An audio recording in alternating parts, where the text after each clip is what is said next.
अलिफ लाम मीम, ये किताब यानी कुरान मजीद, इसमें कुछ शक नहीं कि अल्लाह का कलाम है।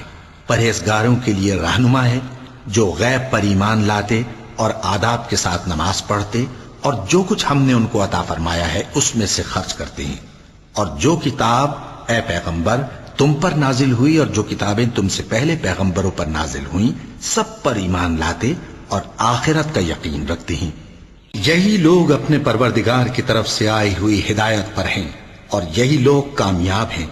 जो लोग काफिर हैं उन्हें तुम नसीहत करो या ना करो, उनके लिए बराबर है, वो ईमान नहीं लाने के।